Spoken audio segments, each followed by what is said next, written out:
My name is Paul Evans, and I am the CEO of the Low-Cost Travel Group. There were 3 or 4 key decisions that you had to make. First of all, what's the currency?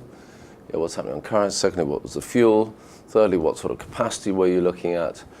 And I think all of those flow through eventually to margin. There is demand. There's no question there's demand. The question is there demand at sufficient margin?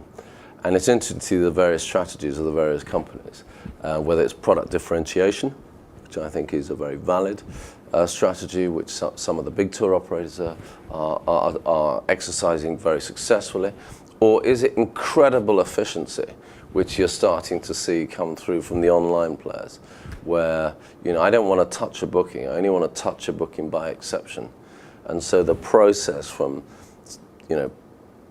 loading to booking to documentation to the customer experience to the payment, etc., all the way through the process needs to be incredibly efficient, because the margins don't allow the huge human interface.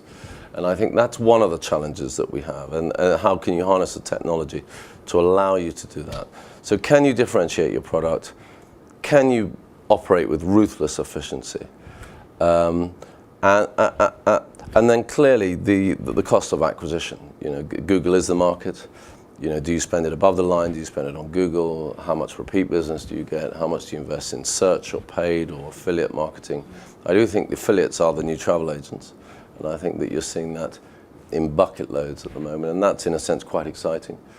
But you'll never get away from currency, demand, weather, some of the basic economic factors which drive. And we're fortunate in certainly Northern Europe that you've got bad weather, and don't underestimate bad weather. You look at this summer.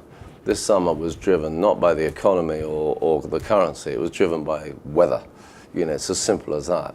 And if we operate in Scandinavia, we operate in the UK, we operate in Ireland, and all of those have pretty bad weather, and that's driven sales to a large degree this year, outside of obviously your marketing.